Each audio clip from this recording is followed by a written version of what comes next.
नमस्कार। आकाशवाणी जयपुर अजमेर से प्रस्तुत हैं प्रादेशिक समाचार।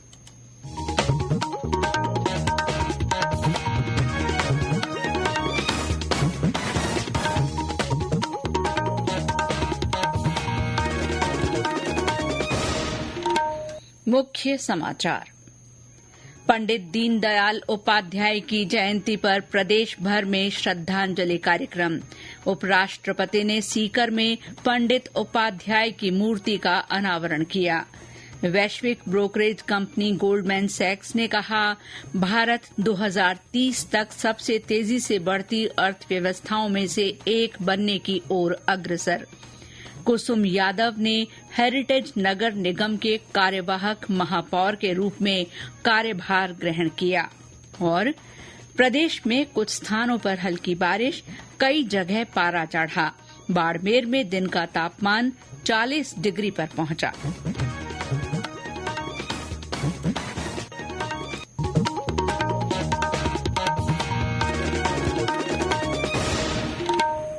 समाचारों के साथ मैं शीला चावला। और अब समाचार विस्तार से। पंडित दीनदयाल उपाध्याय की जयंती पर आज विभिन्न कार्यक्रमों के माध्यम से उन्हें याद किया जा रहा है। प्रधानमंत्री नरेंद्र मोदी, गृह मंत्री अमित शाह और रक्षा मंत्री राजनाथ सिंह ने पंडित उपाध्याय को श्रद्धांजलि अर्पित की। प्रधानमंत्री ने सोशल मीडिया पोस्ट में कहा कि महान राष्ट्रवादी विचारक पंडित दीनदयाल उपाध्याय की अंत्योदय अवधारणा विकसित भारत का संकल्प पूरा करने में महत्वपूर्ण भूमिका निभाएगी। इस मौके पर प्रदेश भर में विभिन्न कार्यक्रम आयोजित हो रहे हैं।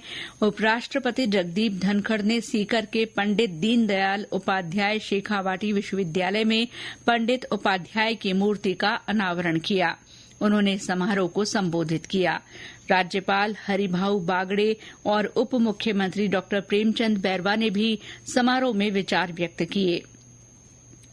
राज्यपाल हरिभाऊ बागड़े ने पंडित दीनदयाल उपाध्याय के धानक्या स्थित राष्ट्रीय स्मारक स्थल पहुंचकर उन्हें श्रद्धा सुमन अर्पित किए। उन्होंने वहां पंडित जी के जीवन से जुड़ी स्मृतियों के संग्रहालय का भी अवलोकन किया। श्री बागड़े ने कहा कि पंडित दीनदयाल उपाध्याय ने एकात्म मानववाद की मौलिक विचार दृष्टि ही हमें नहीं दी, बल्कि अंत्योदय के विचारों और शिक्षाओं से आमजन के कल्याण के लिए प्रेरित किया। उन्होंने मुंबई में पंडित जी के सानिध्य को याद करते हुए कहा कि पंडित दीनदयाल की कथनी और करनी एक थी। राजस्थान धरोहर बोर्ड के अध्यक्ष औकार सिंह लखावत ने इस मौके पर पंडित दीनदयाल उपाध्याय की जीवनी पर विस्तार से प्रकाश डाला। मुख्यमंत्री भजनलाल शर्मा ने मुख्यमंत्री निवास पर अंत्योदय के प्रणेता पंडित दीनदयाल उपाध्याय की 108वीं जयंती पर उन्हें पुष्पांजलि अर्पित की। मुख्यमंत्री ने पंडित उपाध्याय को स्मरण करते हुए कहा कि वे एक महान नेता थे, जिन्होंने सार्वजनिक जीवन में व्यक्तिगत शुचिता और गरिमा के उच्चतम आयाम स्थापित किए। जैसलमेर में भाजपा जिला कार्यालय में आयोजित कार्यक्रम में पंडित दीनदयाल उपाध्याय की जीवनी पर प्रकाश डाला गया। पाली में इस मौके पर मोक्ष धाम में स्वयं सेवकों द्वारा सफाई की गई। वैश्विक ब्रोकरेज कंपनी गोल्डमैन सैक्स ने कहा है कि भारत वर्ष 2030 तक सबसे तेजी से बढ़ती अर्थव्यवस्थाओं में से एक बनने की ओर अग्रसर है। अमेरिका के न्यूयॉर्क स्थित इस कंपनी के अनुसार पिछले कुछ सालों में भारत की आय वृद्धि स्थिर हुई है। मजबूत सकल घरेलू उत्पाद वृद्धि और सकारात्मक निवेश के कारण लाभ वृद्धि की गति 2030 तक स्थिर रह सकती है। कंपनी ने कहा है कि निफ्टी की कुल आय वृद्धि और मार्केट कैप ने पिछले 5 वर्षों में 18% चक्रवृद्धि वार्षिक वृद्धि दर हासिल की है। इस बीच मूडीज एनालिटिक्स के अनुसार भारत वित्तीय वर्ष में 2025 में भारतीय अर्थव्यवस्था 7.1% की गति से बढ़ने का अनुमान है। वैश्विक rating agency Standard and Poor's ने भी वित्त वर्ष 2024-25 के लिए भारत की विकास दर 6.8% रहने का अनुमान व्यक्त किया है। अल्पसंख्यक मामलों के मंत्री किरेन रिजिजू ने आशा व्यक्त की है कि वक्फ संशोधन विधेयक की समीक्षा के लिए गठित संसद की संयुक्त समिति आगामी शीतकालीन सत्र से पहले के सप्ताह में अपनी रिपोर्ट पेश कर सकती है। उन्होंने बताया कि समिति को अब तक 1 करोड़ से ज्यादा सुझाव मिले हैं। मोदी सरकार के तीसरे कार्यकाल में अल्पसंख्यक कार्य मंत्रालय की 100 दिनों की उपलब्धियों पर मीडिया को जानकारी देते हुए श्री रिजिजू ने कहा कि अभी व्यापक विचार विमर्श चल रहा है और समिति विभिन्न सरकारी तथा सामाजिक संगठनों से विचार और सुझाव ले रही है। उन्होंने कहा कि वक्फ बिल में पहले भी संशोधन होते रहे हैं, लेकिन इस बार व्यापक स्तर पर विचार विमर्श हो रहा है। प्रधानमंत्री नरेंद्र मोदी के तीसरे कार्यकाल में पहले 100 दिनों में किए गए महत्वपूर्ण कामों के बारे में जानकारी देने के लिए आकाशवाणी जयपुर के प्रादेशिक समाचार बुलेटिनों में विशेष श्रृंखला चलाई जा रही है। आज हम आपको सरकार की कुछ नई योजनाओं और पहल के बारे में बता रहे हैं।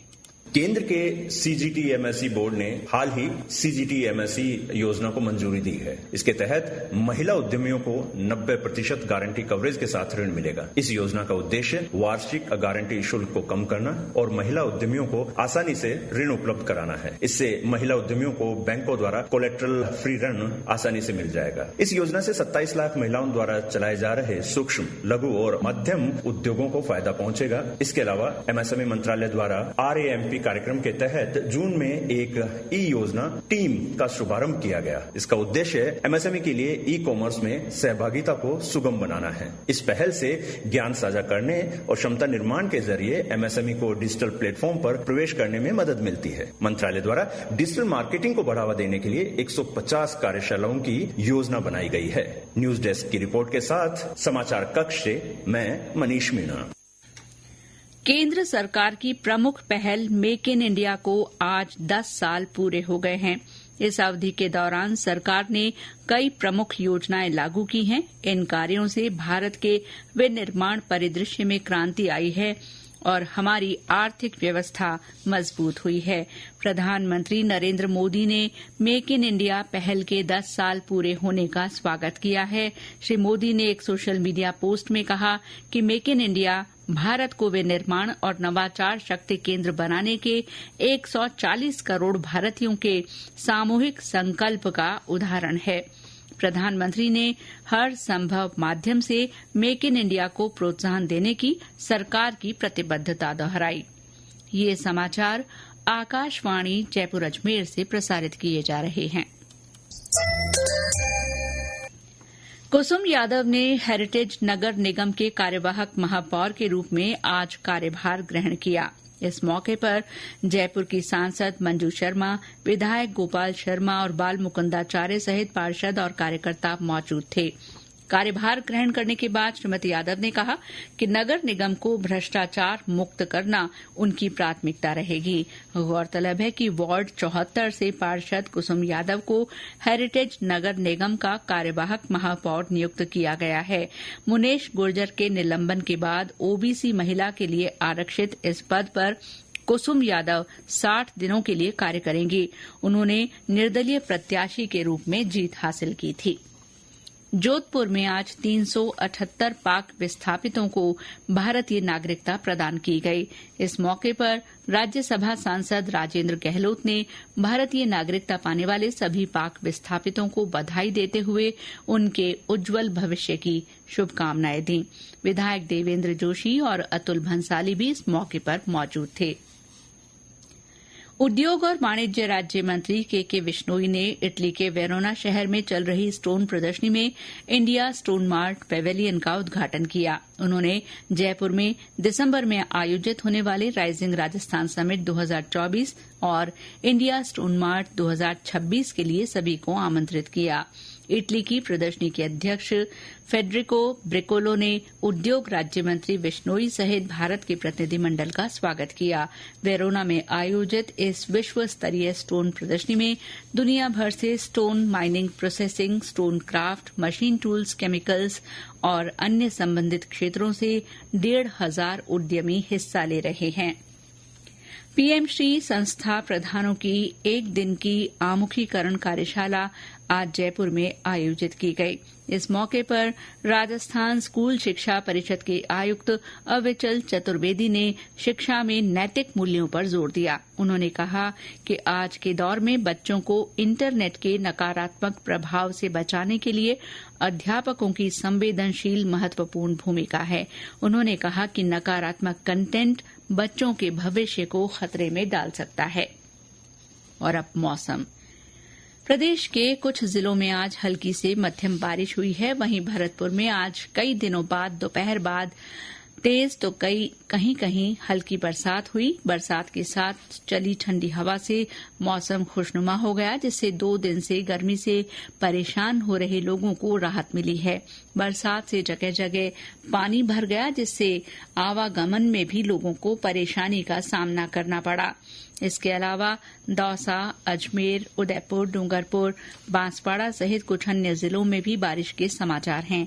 वहीं मरुस्थलीय जिले बाड़मेर में तेज गर्मी पड़ रही है, जिसके चलते जनजीवन खासा प्रभावित हो रहा है। आज लगातार दूसरे दिन पारा 40 डिग्री सेल्सियस के आसपास दर्ज किया गया। कई अन्य जिलों में भी बारिश थमने से तापमान बढ़ने लगा है। मौसम विभाग ने अगले 3-4 दिन पूर्वी जिलों में बारिश की संभावना जताई है। प्रदेश में स्वच्छता ही सेवा अभियान के तहत जिलों में आज भी कार्यक्रम हुए।